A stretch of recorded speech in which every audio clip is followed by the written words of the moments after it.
योगी ने जो काम किया है, ये एक्शन लिया है, बहुत बढ़िया एक्शन लिया और सही समय पे सही वो मतलब अगले ने जगह भी तय कर दी, समय भी तय कर दिया, स्थान भी तय कर दिया। और आपको बताना है अगले ने सिद्ध कर दिया कि चप्पे चप्पे पे निगहबानी है और परिंदा भी पर नहीं मार सकता। जो ही सुबह ये खबर मिली, आपको बताना है तुरंत प्रशासन एक्शन पे आ गया, एविडेंस इकट्ठा किए, सारे लोगों की फ़ोटोआँ आ गई, 4 लोगों पे एफआईआर दर्ज हो गई। ओवैसी साहब ने क्या कहा है, उन्होंने कहा पाक के बयान के बाद आप ताजुब ये देखिए, जो ही पाकिस्तान ने बयान दिया तो ही तुरंत आ गया, अल जजीरा का जो ही आया उसके बाद ही लोग बयान दे। ये चीज़ बेहद गलत है। जब कारगिल वाला इशू हुआ है तो यही अब्दुल्ला साहब ने अटल बिहारी वाजपेयी से बात की थी। अटल बिहारी वाजपेयी तब ये हुआ कि बहुत जल्दी एक्शन लिया जाए। आपको बतलाना है कि हिंदुस्तान को उस समय सबसे पहले सैन्य मदद इजराइल ने कराई थी। कंगना ने खुल करके जो है वो इजराइलियों का समर्थन किया। वहीं सौरभ भास्कर ने जो बयान दिया है वो मिला जुला बयान दिया, कुल मिला के फ़लस्तीनियों के समर्थन में दिया। नमस्कार, मैं अंजलि मिश्रा, स्वागत है आप सभी का एचडीवी न्यूज़ पर। आपको बता दें कि जिस तरीके से यूनिवर्सिटी में नारे लगाए गए फिलिस्तीन के समर्थन में और जिस तरीके से इसे लेकर मार्च निकाला गया, इस मामले पर पुलिस ने बड़ी कार्रवाई करते हुए 4 लोगों के खिलाफ मामला दर्ज कर लिया है। और दूसरी तरफ कई सारे अगर कहेंगे विपक्षी गठबंधन INDIA के नेताओं में से एक ऐसे लोग हैं जो फिलिस्तीन का समर्थन लगातार कर रहे हैं, चाहे वो फारूक अब्दुल्ला हो, महबूबा मुफ्ती हो, दानिश अली हो या संजय राउत हो, जो लगातार फिलिस्तीन का समर्थन कर रही है, जानते हुए कि भारत सरकार जो है वो इजराइल के साथ इस मुश्किल वक्त में खड़ी है। तो ऐसे में अब इस पूरे मामले पर चर्चा करने के लिए हमारे साथ मौजूद हैं वरिष्ठ पत्रकार अजय पत्रकार जी। सर, आपका स्वागत है हमारे चैनल में। जिस तरीके से इस वक्त ये एक्शन लिया गया है AMU के छात्रों पर, मुस्लिम यूनिवर्सिटी के छात्रों पर ये बड़ा एक्शन लिया गया है, क्या कहेंगे आप? देखिए, मैं आपको बता दूं कि योगी ने जो काम किया है, ये एक्शन लिया है, बहुत बढ़िया एक्शन लिया और सही समय पे सही वो मतलब अगले ने जगह भी तय कर दी, समय भी तय कर दिया, स्थान भी तय कर दिया। और आपको बताना है अगले ने सिद्ध कर दिया कि चप्पे चप्पे पे निगहबानी है और परिंदा भी पर नहीं मार सकता। जो ही सुबह ये खबर मिली, आपको बताना है तुरंत प्रशासन एक्शन पे आ गया। प्रशासन एक्शन पे आ गया, तुरंत ही SSP वहाँ के मृगाल पाठक जी तुरंत सक्रिय हो गए, ऊपर से आदेश हुए, CO को लगाया गया, CO ने जांच की, बाकायदे आयोग आया, CO हुआ, CO ने सब एक एक चीज़ की जांच की, एविडेंस इकट्ठा किए, सारे लोगों की फ़ोटोआँ आ गई, 4 लोगों पे FIR दर्ज हो गई और छापे पड़ने लगे उनकी अरेस्टिंग के लिए। और जो इन 4 लोगों पे हुई है उनमें नावेद, आसिफ, खालिद और बाबूलाल हैं। इन लोगों पे आप समझ लें इनके नाम से हो गए जो आगे थे ये। दूसरी आपको बता दें, रात 10 बजे के बाद हुआ ये प्रदर्शन। दूसरी आपको बता दें अलीगढ़ यूनिवर्सिटी के बारे में, इन छात्रों ने धरना प्रदर्शन किया रात को और पोस्टर बनाए। इसके अलावा पूरी रात को इन लोगों की आज रात को फिर बहुत बड़ी प्लानिंग थी मसाइल ज़रूर निकालने की एरिए से, परंतु इनको भनक लग गई कि अलीगढ़ यूनिवर्सिटी के मुस्लिम स्टूडेंट भी विरोध में, उन्होंने बाहर के लोगों से कह दिया कि मैं इन लोगों को धक्के मार के बाहर निकाल दूंगा, आप लोग अपने यहाँ से निकाल दी। इन लोगों को खबर लगते ये जो छात्र थे जिन्होंने बदतमीजी की थी, ये सब वहाँ से भाग रहे हैं। क्या, जब डॉक्टर मोहम्मद वसीम अली पे जब शिकंजा कसा गया, जब उनको योगी सरकार ने जब वो किया कि आपके यहाँ से कैसे प्रदर्शन हुआ, तो उन्होंने तुरंत कहा मैं BC से बात करते हैं, तो बोले BC से बात कराइए। जब प्रशासन शासन ने जब सख्ती की तो उन्होंने कहा कि इसकी परमिशन नहीं थी, बगैर परमिशन, तो एक एक्शन हो गया कि विदाउट परमिशन कैसे निकाला प्रमाइसेज में, चूँकि BC है वो भी उनके खिलाफ आ गए। वो तब आए जब शासन प्रशासन ने सख्ती की और 4 लोगों को नामजद किया गया है।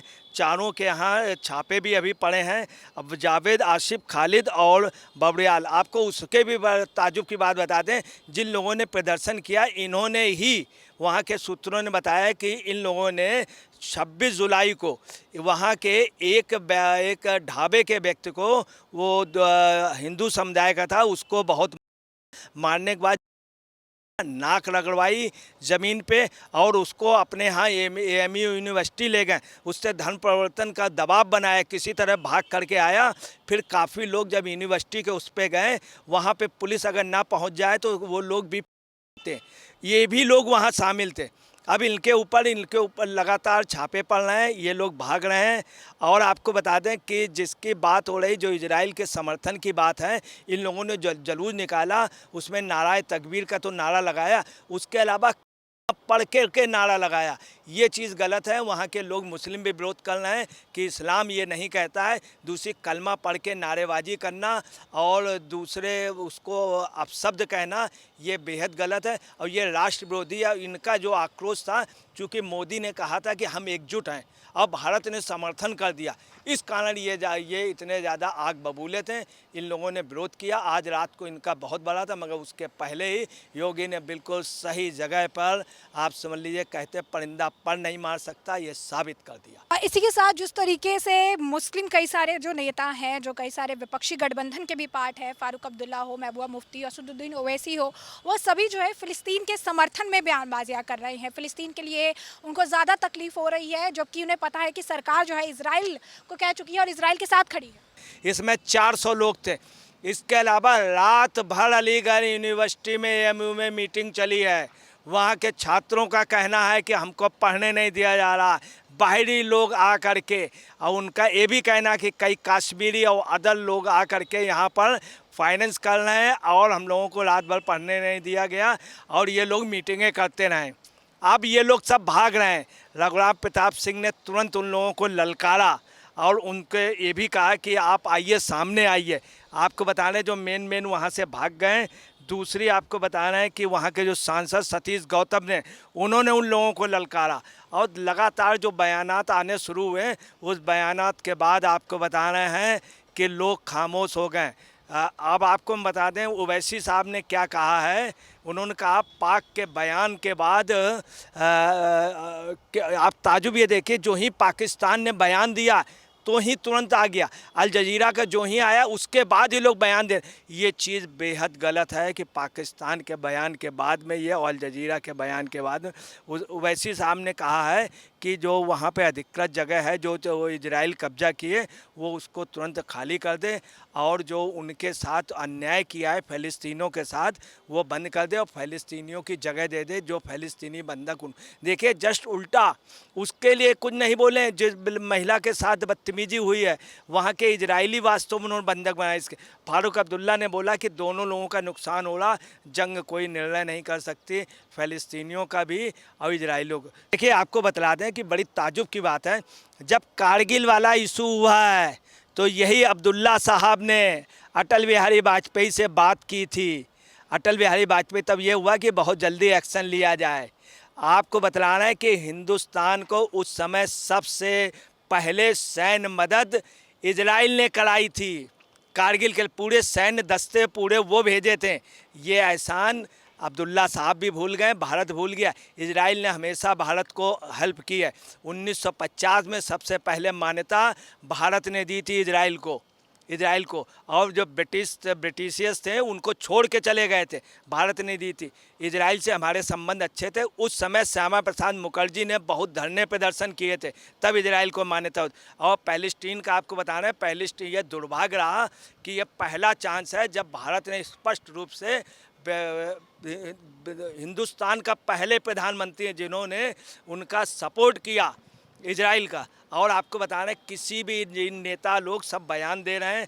फारूक अब्दुल्ला ये कह रहे हैं कि ये गलत हुआ, दोनों में जंग नहीं होनी चाहिए। हालांकि उन्होंने इजरायली और फ़लस्तीन दोनों के खून खराबे की निंदा की। और जितने भी लीडर थे, दानिश अली ने कहा कि भाई ये गलत है। उन्होंने ये कहा, जहाँ निंदा की जंग की, वहाँ उन्होंने कहा फ़लस्तीन की समस्या बहुत पुरानी है, इसका समाधान होना चाहिए। फ़लस्तीन की जो जायज़ मांग है उनको पूरा पालन होना चाहिए।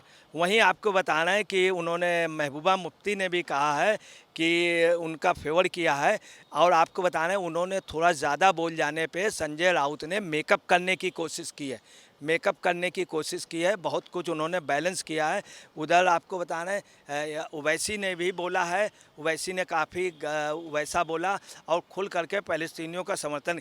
वहीं आपको ताजुब की बात बता दें कि स्वरा भास्कर ने भी बोला है और कंगना ने खुल करके जो है वो इजरायलियों का समर्थन किया। वहीं स्वरा भास्कर ने जो बयान दिया है वो मिला जुला बयान दिया, कुल मिला के फ़लस्तीनियों के समर्थन में दिया। ताजुब इस बात का है कि अभी तक कोई ये नहीं बोल रहा है, विपक्ष में राहुल गांधी उनके कान में जूं नहीं रेंग रही, सोनिया जी नहीं बोली, प्रियंका जी नहीं बोली, वहाँ पे महिलाओं के साथ बदतमीजी हुई, नेकेट करके उन लोगों ने घुमाया है। इसके लिए सोनिया जी, प्रियंका जी और राहुल जी नहीं बोल रहे। उसके अलावा जो गलियारा हमारा बन रहा था ये अफेक्टेड होगा। दूसरी आपको बता रहे हैं, अब जिन नेताओं को बोलना चाहिए वो नहीं बोल रहे हैं, ताजुब की बात है, खामोश हैं, चूँकि उनको क्या है वोट कहीं ना खसक जाए। जैसा कि आपने अजय पत्रकार जी को सुना, उन्होंने स्पष्ट तौर पर कहा है कि फिलिस्तीन से जुड़ा हुआ जो मामला है, इजराइल से जुड़ा हुआ जो मामला है, कहीं ना कहीं फिलिस्तीन का समर्थन करके ये अपना चेहरा भी जनता के सामने जो है विपक्ष के कई सारे नेता उजागर कर रही हैं। तो दूसरी तरफ जो है अलीपुर मुस्लिम यूनिवर्सिटी के छात्रों पर जो बड़ी कार्रवाई की गई है, इससे ये बात स्पष्ट है कि अगर देश विरोधी गतिविधि या देश के खिलाफ जाने की कोई प्रयास करेगा तो उसके खिलाफ इस तरीके से कड़े कदम भी उठाए जाएंगे। तो ऐसे में आपने चर्चा पूरी सुनी है, अब इस पर आपकी भी जो राय हो कमेंट सेक्शन में कमेंट करके हमें ज़रूर साझा करिएगा। धन्यवाद।